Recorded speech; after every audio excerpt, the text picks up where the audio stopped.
નમસ્કાર વિદ્યાર્થી મિત્રો, પરમાણુમાં ઇલેક્ટ્રોનને વિગતે દર્શાવવા માટે જે 4 ક્વોન્ટમ આંકની જરૂર પડે એ 4 ક્વોન્ટમ આંક વિશે આપણે વિસ્તૃત રીતે સમજી ગયા. હવે એની સાથે સાથે હજુ પણ વ્યવસ્થિત રીતે ઇલેક્ટ્રોનનું યોગ્ય સ્થાન દર્શાવવા માટે કક્ષકોની પણ જરૂર પડે. એના જેવું છે કે ભાઈ તમે ક્યાં રહો છો, તો કે ભરૂચની અંદર, અને કઈ સોસાયટીમાં રહો છો. ધારો કે તમને કોઈ સોસાયટીનું નામ પણ આપી દેવામાં આવે, પણ ત્યાર પછી તમારા ઘરે પરફેક્ટ જવું હોય તો એના માટે તમારા ઘરનો નંબર પણ આપવો પડે. તો તમારી સોસાયટી સુધી આપણે પહોંચી ગયા.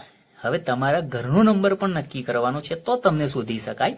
એટલે કે હવે ઇલેક્ટ્રોનનું ઘર નક્કી કરવાનું છે, અને ઇલેક્ટ્રોનનું ઘર નક્કી કરવા માટે કક્ષકો જાણવી જરૂરી છે. એટલે કક્ષકોના હવે આપણે પ્રકારને સમજીશું. આકારને આધારે પ્રકારનો ઉલ્લેખ છે એવું બુકને આધારે હું કહું છું, અને એટલા માટે તમારી બુકમાં હેડિંગ પણ કક્ષકોના આકારનો આપેલો છે. તો આવી પરમાણ્વીય કક્ષકો જે 4 છે એ 4 પરમાણ્વીય કક્ષકો, અને આગળ આપણે જોઈ ગયા તે ક્વોન્ટમ આંક 4, એ બંનેનો સુમેળ કરીને તમને હેતુલક્ષી પ્રકારનો પ્રશ્ન પૂછી શકાય, અને એ પ્રશ્નનો જવાબ તમે આ બંને વ્યવસ્થિત સમજ્યા હશો તો આપી શકશો. એમ તો થોડું ઘણું આપણે ક્વોન્ટમ આંકની અંદર મેં તમને એ સ્પષ્ટ કરી જ આપ્યું છે, છતાં આપણે અહીંયા થોડું વ્યવસ્થિત રીતે આની અંદર પણ સમજીશું. તો આપણો પ્રશ્ન છે પરમાણ્વીય કક્ષકોના આકાર.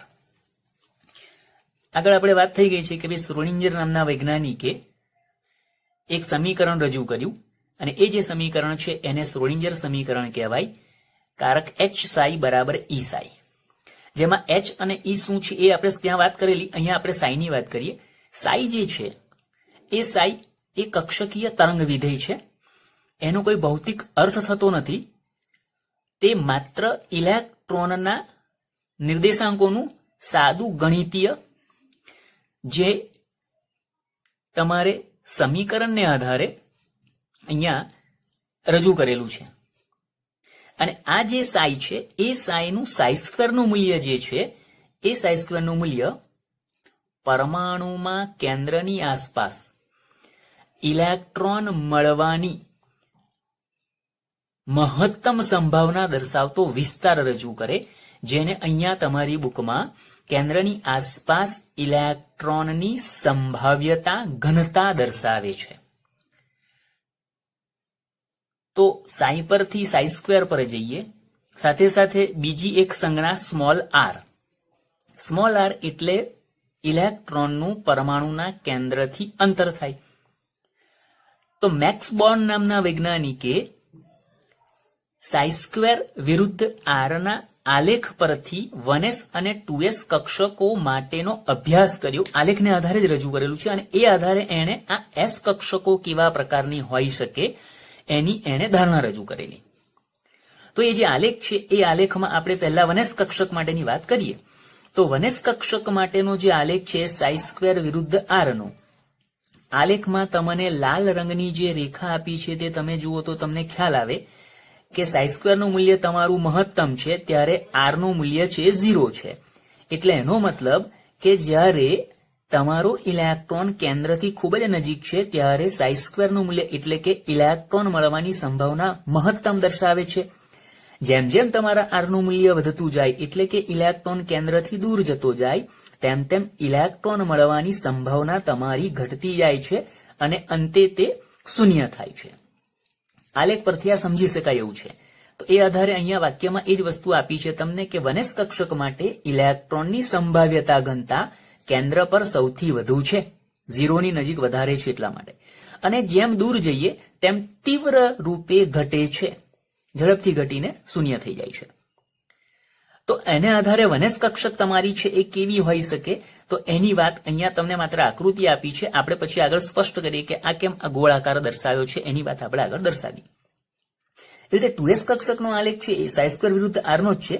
એ આલેખમાં પણ પ્રથમ ઘટના તમારી છે એ 1s જેવી જ છે કે ઇલેક્ટ્રોનની સંભાવ્યતા ઘનતા તમારી છે કેન્દ્ર પર મહત્તમ છે. પછી r નું મૂલ્ય તમારું વધે તેમ ઘટીને શૂન્ય થાય, અને ત્યાર પછી ફરી એ વધવાનું શરૂ કરે અને નાની મહત્તમ સ્થિતિએ એ પહોંચે, પહેલા જેટલી તો નહીં પરંતુ વધે છે ખરું, પણ એ અમુક મૂલ્ય સુધી, અને ત્યારબાદ ફરી પાછું એ ઘટવાનું શરૂ કરે અને ઘટીને શૂન્ય થાય છે. એટલે એનો મતલબ અહીંયા તમને કેન્દ્રની નજીક મહત્તમ મળવાની સંભાવના છે એ તો વનેસ કક્ષકને આધારે તમને મળી જ, ત્યારબાદ એ શૂન્ય થાય અને ફરી પાછી વધીને મહત્તમ થાય.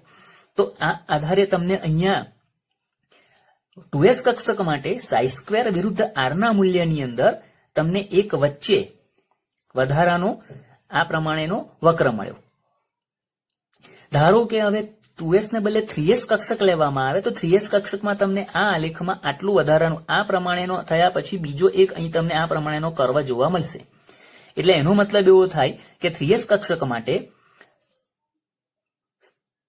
સંભાવ્યતા ઘનતા કેન્દ્રની નજીક સૌથી મહત્તમ છે, ત્યારબાદ એ શૂન્ય થાય, ફરી પાછી નાની મહત્તમ સ્થિતિએ વધી શૂન્ય થાય અને ફરી પાછી વધીને શૂન્ય થાય. આ પ્રમાણે તમે સમજી શકો.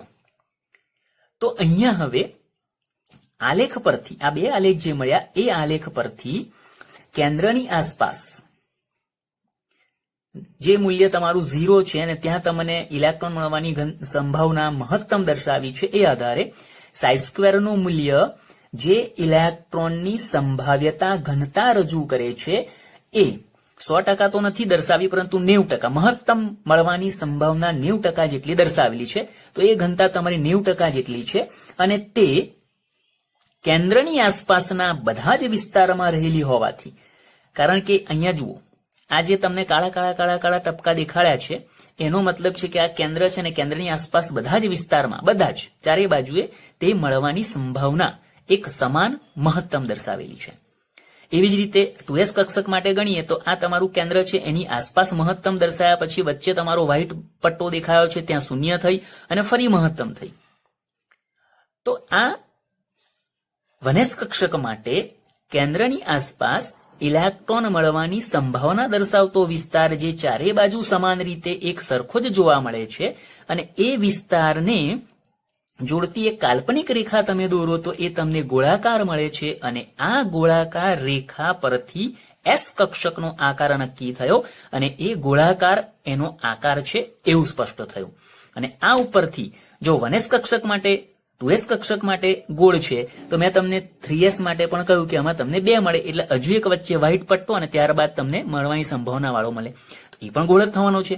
એને આધારે કહ્યું કે બધી જ એસ કક્ષકો છે એ ગોળાકાર ધરાવે છે, એટલે કે ગોળ આકારની હોય છે એવું આપણે સમજીએ.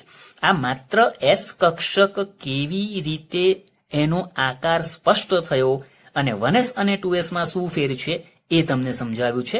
આપણે હવે એસ કક્ષકને સમજવા જઈએ તો એ તમારું હવે થોડું વિસ્તૃત રીતે આપણે એને અહીંયા સમજવાનું છે. પણ આ તમને થિયરી જે છે એ થિયરી તમને જાણકારી માટે છે. કદાચ પૂછાય કે ભાઈ મેક્સ બોર્નના સાઈ સ્ક્વેર વિરુદ્ધ આરના આલેખ પરથી 1s અને 2s કક્ષક માટે શું સમજી શકાય તો એ તમે આ વસ્તુને દર્શાવી શકો છો. તો અહીંયા આપણે આને અહીંયા ધ્યાનમાં લીધું માત્ર એસ કક્ષકોના આકારને સમજવા માટે. હવે આપણે એસ કક્ષક વિશે જોઈએ કે એસ કક્ષક વિશે આપણે શું સમજી શકીએ, શું કહી શકાય. તો એ અહીંયા તમને આપેલું છે કે ભાઈ દરેક એસ કક્ષક ગોળાકાર હોય છે, એ વાત મેં તમને કહી દીધી.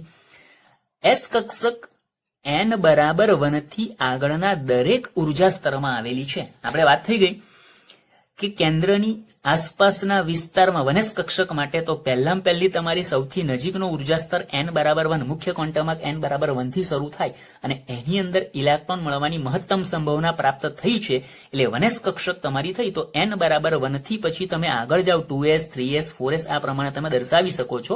એટલે n બરાબર 1 થી આગળના બધા જ ઉર્જા સ્તરોમાં એસ કક્ષક આવેલી છે એવું કહી શકાય. n ના વધારા સાથે એટલે મુખ્ય ક્વોન્ટમ આંકનું મૂલ્ય વધે 1 2 3 4 5 જેમ વધશે તેમ એસ કક્ષકનું કદ પણ વધશે. હવે એ તો આપણે ઉપરની બે આકૃતિમાં જોઈ લીધું કે 1s કરતા 2s નો આકાર મોટો થયો. દરેક એસ કક્ષક આ એક વધારાનું છે, આ પણ હેતુલક્ષી પ્રકારનો પ્રશ્ન આવી શકે.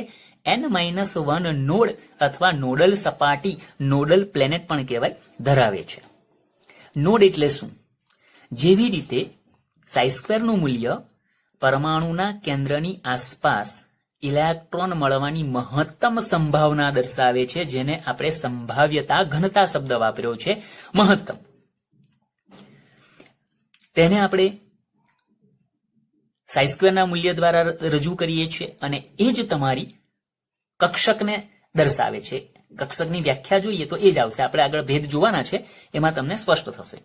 તો એવી જ રીતે એવું પણ વિસ્તાર આવે કે જેમાં કેન્દ્રની આસપાસ ઇલેક્ટ્રોન મળવાની સંભાવના તમારી શૂન્ય અથવા ન્યૂનતમ હોય, ઓછામાં ઓછી હોય.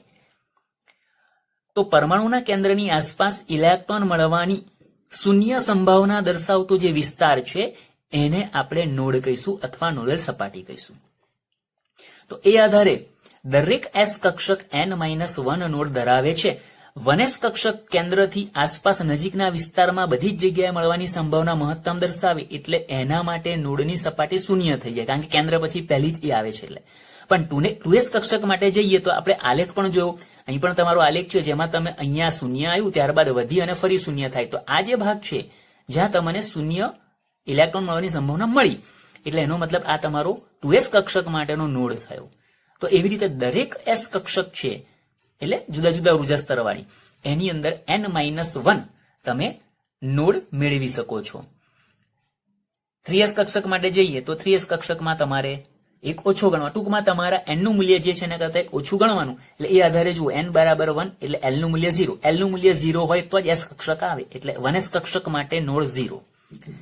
n બરાબર 2 માટે 2s કક્ષક આવશે, 2s કક્ષક માટે નોડ 1, 3s માટે નોડ 2, 4s માટે નોડ 3.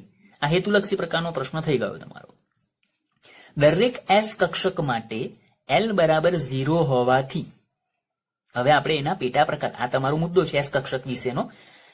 l બરાબર 0 એસ કક્ષક માટે l ના મૂલ્ય પરથી આપણે ગણીએ છીએ, બરાબર, ગૌણ ક્વોન્ટમાર્કના આધારે. અને હવે આપણે ml નું મૂલ્ય, જે તમારું ચુંબકીય ક્વોન્ટમાર્ક છે, એના પરથી તમારા અવકાશીય દિક વિન્યાસ, સ્થાન સ્થિતિ સ્થાન નક્કી કરી શકાય. તો એમાં ml નું મૂલ્ય તમારું છે પ્લસ ઓર માઇનસ l, તો એ તો 0 જ આવવાનું, l 0 છે એટલે. તો એનો મતલબ એનું મૂલ્ય પણ શૂન્ય મળે છે, એટલે એક જ મૂલ્ય મળે છે. એનો મતલબ એવો થયો કે એસ કક્ષક એક જ છે, એના કોઈ પેટા પ્રકાર નથી. તો આ થઈ એસ કક્ષક વિશેની વાત. હેતુલક્ષી પ્રકારનો પ્રશ્ન પણ તમારો આને આધારે આવી શકે, નોડ કોને કહેવાય એ પણ આવી શકે, અને 2 માર્કમાં કદાચ તમને પૂછાય એસ કક્ષક વિશે સમજાવો તો આપણે આટલું લખીશું તો પણ પૂરતું છે. ત્યાર પછી છે પી કક્ષક.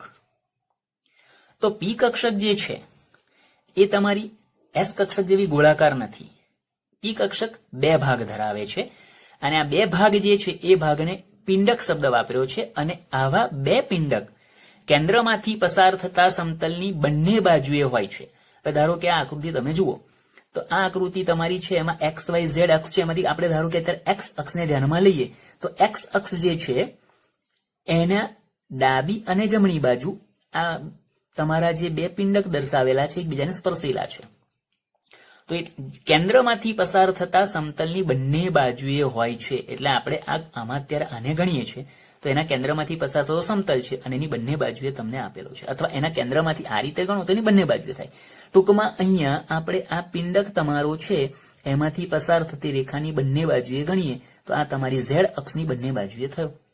આવું દરેક પર આવવાનું છે એટલા માટે, કારણ કે 3 આકૃતિ છે અને 3 વસ્તુ સમજી શકશો. તો આ તમારું બંને બાજુ તમારો જે પિંડક અને એને જોડો છો તો એક ડંબેલ આકાર જેવો આ તમારો એનો આકાર થયો. આને ડંબેલ આકાર પણ કહી શકાય. તમારી બુકમાં એવો શબ્દ નથી વાપર્યો, પરંતુ આ તમારે ધ્યાનમાં રાખવાનું. ડંબેલ આકાર એટલે તમારી હવે પછીની બધી કક્ષકોનો આકાર આ જ આવશે, જેને અહીંયા 2 પિંડક એકબીજા સાથે જોડાયેલા હોય તેવો ભાગ છે એવું દર્શાવેલું છે. 2 પિંડક જ્યાં મળે ત્યાં સંભાવ્યતા ઘનતા એટલે કે ઇલેક્ટ્રોન મળવાની જે સંભાવના છે એ શૂન્ય બને છે. એટલે આ વચ્ચેનો ભાગ, ઇલેક્ટ્રોન મળવાની સંભાવના તમારી આ ભાગમાં છે, વચ્ચેના ભાગમાં શૂન્ય થશે. આ જોડી દીધા છે એટલા માટે, બાકી આપણે એને આ રીતે સમજવાનું છે. હવે કઈ ઉર્જા સ્તરમાંથી એ મળે તેની વાત, તો તે n બરાબર 2 થી, જેવી રીતે એસ કક્ષક n બરાબર 1 થી શરૂ થાય તેવી રીતે પી કક્ષક તમારી n બરાબર 2 થી શરૂ થશે. n બરાબર 2 થી આગળના બધા જ ઉર્જા સ્તરમાં પી કક્ષક આવેલી છે, કેમ 1 માં નહીં? તો આપણને ખબર છે કે L નું મૂલ્ય 1 આવે તો એ તમારી પી કક્ષક દર્શાવે. તો n બરાબર 1 માં L નું મૂલ્ય તમને 0 જ મળે છે, 1 મળતું જ નથી ને 1 નથી મળતું એટલે પહેલા ઉર્જા સ્તરમાં પી કક્ષક શક્ય નથી, માત્ર અને માત્ર S કક્ષક જ શક્ય છે. n બરાબર 2 ની અંદર 0 અને 1 બે મૂલ્ય મળે. 0 મૂલ્ય તમારી 2s કક્ષક બતાવશે અને 1 મૂલ્ય જે છે L નું 1 મૂલ્ય એ તમારી 2p કક્ષક દર્શાવશે. હવે આના પરથી આગળ L પરથી ml ના મૂલ્યને દર્શાવીએ તો ml ના તમારા મૂલ્ય +1, 0 અને -1 ત્રણ મળ્યા. એટલે એનો મતલબ પી કક્ષક માટે ચુંબકીય ક્વોન્ટમ આંક ml ના મૂલ્ય તમને 3 મળે છે, જે દર્શાવે છે કે પી કક્ષકને 3 પેટા કક્ષકો છે અને આ 3 પેટા કક્ષકો તમારી છે એ px, py, pz તરીકે આપણે દર્શાવી શકીએ. અને આ ત્રણેય તમારી જે કક્ષકો છે તેના આકાર, કદ અને ઉર્જા 3 એક સરખી છે અને જે એક જ કક્ષક હોય અને એની પેટા કક્ષકો એટલે કે એમાં જ તમારા પેટા પ્રકાર આવતા હોય એટલે કે એક સરખી ઉર્જા ધરાવતી તમારી જે કક્ષકો છે એ કક્ષકોને ડીજનરેટ કક્ષકો અથવા સમશક્તિક કક્ષકો તરીકે ઓળખી શકાય છે. આ શબ્દ તમારે આગળ આવશે એટલા માટે મેં અહીંયા વાપરી કાઢ્યો છે. દરેક પી કક્ષક માટે n-2 નોડ રહેલા છે. પી કક્ષકના નોડની અંદર આપણે n-2 લેવા પડશે. તો એનો મતલબ n બરાબર 2 માં 2p કક્ષક માટે 0 નોડ થાય, પરંતુ n બરાબર 3 માટે 3p કક્ષક માટે નોડ 1 થશે, 4p કક્ષક માટે નોડની સંખ્યા 2 થશે. s માટેના મૂલ્ય, p માટેના મૂલ્ય જુદા છે નોડના, તો એ તમારે ધ્યાન રાખવાનું. હવે આકૃતિ ખાલી જોઈ લો. આકૃતિ દોરવાની જરૂર નથી, તમારી જાણકારી માટે છે. 2 માર્કમાં પૂછાય તો આની કોઈ જરૂર નથી. x અક્ષની ઉપર આવેલી તમારી જે આ કક્ષક છે એને 2px કક્ષક કહેવાય. y અક્ષ પર આવેલી કક્ષક છે એટલે 2py કક્ષક થઈ અને z અક્ષ પર આવેલી કક્ષક છે એટલે 2pz કક્ષક થઈ. આપણે અહીંયા 3 અક્ષોને ધ્યાનમાં લેવી પડે, x, y અને z. એ આધારે તમારા 3 પ્રકારની તમારી પી કક્ષકો છે એ દર્શાવેલી છે. તો આ વાત થઈ પી કક્ષક વિશે. ત્યાર પછી છે ડી કક્ષક. ડી કક્ષક પણ પી કક્ષકની જેમ જ 2 ભાગ ધરાવે છે એટલે કે ડંબેલાકાર જ છે. તે n બરાબર 3 થી શરૂ થાય એટલે n બરાબર 3 થી આગળના બધા જ ઉર્જા સ્તરોમાં ડી કક્ષકનો સમાવેશ થઈ શકે. હવે આમાં n બરાબર 3 કેમ? તો કે n બરાબર 3 લઈએ તો L નું મૂલ્ય 2 મળે ને L નું મૂલ્ય 2 હોય તો જ તમારી ડી કક્ષક ગણાય. એટલે n બરાબર 3 માં આવેલી ડી કક્ષક એટલે 3D કક્ષક થઈ. n બરાબર 1 માં લઈએ તો n બરાબર 1 માં તમને L નું મૂલ્ય 0 અને 1 જ મળે છે, 2 મળતું નથી. એટલે કોઈ પણ સંજોગોમાં ડી કક્ષક છે એ તમારી પહેલા કે બીજા ઉર્જા સ્તરમાં પહેલા કે બીજા ક્વોન્ટમ આંકની અંદર શક્ય નથી. એ ત્રીજા ક્વોન્ટમ આંકથી જ શરૂ થાય છે.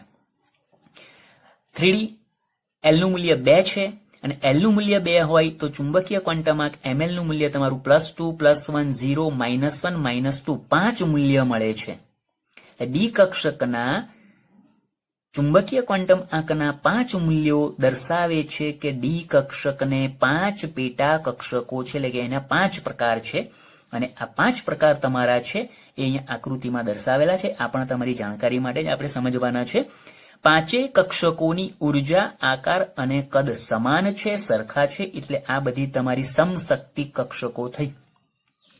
S સિવાયની PD અને F પણ આપણે જોઈશું. આ બધી જ તમારી સમશક્તિ કક્ષકો કહેવાય, કારણ કે એક કરતા વધારે છે અને બધાની જ કદ, ઉર્જા અને આકાર તમારા P માટે, D માટે, F માટે જેટલી પણ હશે એના સરખા હશે એટલા માટે. તો D ની 5 પેટા કક્ષકોના આકાર, ઉર્જા, કદ સમાન એટલે એ 5 સમશક્તિ કક્ષકો ગણાશે.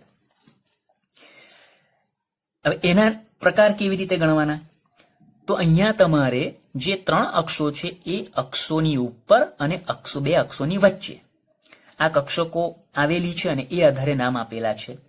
DXY એટલે x અક્ષ અને y અક્ષની વચ્ચે જે કક્ષકો તમારી છે એ DXY પ્રકારની તમારી કક્ષક થઈ. એટલે 2 કક્ષકો આવશે અને બંને કક્ષકો 2 અક્ષોની વચ્ચે. x અક્ષ અને y અક્ષની વચ્ચેના ભાગમાં x અને y ને ધ્યાનમાં, z ને આપણે ગણતરીમાં લેવાની નથી. તો x અને y ની વચ્ચે એટલે આ 2 ની વચ્ચેનો ભાગ આ છે તો સામસામે, અને આ 2 ની વચ્ચેનો ભાગ આ પણ છે સામસામે, એટલે આ તમારી DXY થઈ. એવી રીતે DYZ તો એની અંદર x ને ભૂલી જવાનું, y અને z ની વચ્ચે આવેલી તમારી જે કક્ષકો છે બે એ તમારી dyz થઈ. એવી રીતે dzx અથવા xz, તો એમાં x અને z ની વચ્ચે આવેલી છે, y ને ભૂલી જવાની, એ બેની વચ્ચે આવેલી કક્ષક થઈ. તો આ ત્રણ તમારી જે છે એ બે અક્ષોની વચ્ચે આવેલી કક્ષકોને આધારે છે. બાકીની બે તો એ તમારી અક્ષો પરની છે. dx² - y², તો એ x અક્ષ અને y અક્ષની ઉપર છે, એને તમારી dx² - y² કીધી. અને પાંચમી છે એ તમારી dz², એ માત્ર ને માત્ર z અક્ષની ઉપર છે. અને એમાં લંબેલાકારની સાથે સાથે જ્યાં તમારે બે પિંડકો એકબીજાને જોડાય છે તેની આજુબાજુના ભાગમાં પણ તમને અહીંયા ઇલેક્ટ્રોન હોવાની સંભાવના દર્શાવેલી છે આકૃતિને આધારે. તો આ પાંચ તમારી જે કક્ષકો છે એ ડી કક્ષકના પેટા પ્રકાર તરીકે ગણવાની છે. હવે તેના નોડની વાત કરીએ તો ડી કક્ષકોને કુલ નોડ n-1 છે. એટલે એસ કક્ષકના જે નોડની સંખ્યા આપણે મેળવીએ છીએ તે જ પ્રમાણે છે, પરંતુ આની અંદર તમને નોડની બે પ્રકાર આપ્યા છે ડી કક્ષક માટે. કોણીય નોડ જેને L સંજ્ઞા વડે દર્શાવાય અને ત્રિજ્યા નોડ જેને n-L-1 વડે મેળવી શકાય. અને કોણીય નોડ અને ત્રિજ્યા નોડનો સરવાળો કરવાથી તમને ડી કક્ષકના કુલ નોડની સંખ્યા પ્રાપ્ત થાય. એટલે આ બેનો સરવાળો તમારા કુલ નોડને દર્શાવે. દાખલા તરીકે લઈએ, 3D કક્ષક માટે n નું મૂલ્ય 3 છે, તો એમાંથી એક ઓછો કરો એટલે 2 થાય. એટલે કુલ નોડ 3D કક્ષક માટે કુલ નોડ 2 છે. હવે એની જગ્યાએ તમને એવું પૂછે કે ભાઈ કોણીય નોડ કેટલા, 3D કક્ષકના કોણીય નોડની સંખ્યા કેટલી, તો માત્ર L નું મૂલ્ય, તો ડી કક્ષક માટે L નું મૂલ્ય હંમેશા 2 જ મળે. n નું મૂલ્ય ગમે તે હોય, ડી કક્ષક માટે L નું મૂલ્ય હંમેશા 2 જ મળે. એટલે L બરાબર 2 જ થવાના. એટલે કોણીય નોડની સંખ્યા તમારી 2 જ થશે. પરંતુ ત્રિજ્યા નોડ પૂછવામાં આવે તો 3D કક્ષક માટેની ત્રિજ્યા નોડમાં n નું મૂલ્ય 3, L નું મૂલ્ય 2, એટલે 3 - 2 એટલે 1, ઓછા 1 પાછું એટલે 0. તો 3D કક્ષક માટે ત્રિજ્યા નોડ 0 થશે. હવે કુલ નોડ તો 2 + 0 એટલે 2 જ થવાના. તો આ પ્રમાણે તમને 3D કક્ષક માટે કુલ નોડની સંખ્યા 2, કોણીય નોડની સંખ્યા પણ 2, જ્યારે ત્રિજ્યા નોડની સંખ્યા 0 મળે છે. આને બદલે 4D કક્ષક લઈએ ધારો કે, તો 4D કક્ષક માટે 4 - 1 એટલે 3, તો તમને અહીંયા કુલ નોડની સંખ્યા 3 મળે. 4D માટેની વાત કરું છું. કોણીય નોડ તો L નું મૂલ્ય તો 2 જ રહેવાનું છે, એમાં કોઈ ફેર, કોણીય નોડ ડી કક્ષક માટે 2 જ રહેશે. એટલે ખાલી ત્રિજ્યા નોડને જોવાના. તો ત્રિજ્યા નોડ માટે 4 - 2 - 1, તો 1 આવવાનું, એટલે 2 + 1 = 3. તો 4 - 1 એટલે 3 થયા. આ પ્રમાણે તમે ડી કક્ષકના કુલ નોડ અને ત્રિજ્યા નોડ, કોણીય નોડ 2 ફિક્સ છે, તમે મેળવી શકો છો. અહીં તમારી બુકમાં ડી કક્ષક સુધી જ છે, તમને એફ કક્ષકનો પણ ટૂંકમાં ખ્યાલ આપી દઉં છે. તો એફ કક્ષક જેવી રીતે એસ કક્ષક n = 1 થી, પી કક્ષક n = 2 થી, ડી કક્ષક n = 3 થી શરૂ થાય, એવી રીતે એફ કક્ષક છે એ n = 4 થી શરૂ થઈ આગળના બધા ઉર્જા સ્તરમાં આવી જશે. હવે n = 4 થી જ કેમ થાય, તો L નું મૂલ્ય 3 હોય તો અને તો જ એફ કક્ષક ગણવાની છે, આપણું સ્પષ્ટ છે. તો એ આધારે n = 4 હશે તો 4 - 1 તો 3 મળશે. એટલે L નું મૂલ્ય 3 એ તમારી એફ કક્ષકને રજૂ કરે. એફ કક્ષક પણ ડી અને પી કક્ષકની જેમ ડંબેલાકારની જ છે, એટલે કે બે પિંડક જોડાયેલા છે એવા જ પ્રકારની છે. હવે L નું મૂલ્ય 3 હોય તો તમને ml નું મૂલ્ય એફ કક્ષક માટે +3, +2, +1, 0, -1, -2, -3 એમ કુલ 7 મૂલ્ય મળે છે. અને આ 7 મૂલ્યો દર્શાવે છે કે એફ કક્ષકને 7 પેટા કક્ષકો છે, અને આ 7 પેટા કક્ષકો સમાન ઉર્જા, આકાર અને કદવાળી હોવાથી તે પણ સમશક્તિક છે. આટલું તમારે એફ કક્ષક માટે પણ ધ્યાનમાં રાખવાનું છે. એમ તો આગળ આ વાત આવી ગઈ છે, ચુંબકીય ક્વોન્ટમ આંકમાં સ્પષ્ટ થયું છે, પણ અહીંયા કક્ષકો વિશે જોઈએ છે ત્યારે એને મેં તમને થોડુંક વધારે પૂર્તતા કરી આપી. તો આ તમારી 4 કક્ષકો, એને બરાબર સમજી લો, સાથે સાથે 4 ક્વોન્ટમ આંકને સમજી લો. આ 4 ને 4 8 વસ્તુને તમે સ્પષ્ટ કરશો એટલે ત્યાર પછી હવે આપણી જે થિયરી આવવાની છે એ છે પરમાણુમાં ઇલેક્ટ્રોન દાખલ થવાના નિયમો, એ નિયમો તમને બહુ સારી રીતે સમજ પડશે. એટલે આ સ્પષ્ટ કરી લેજો.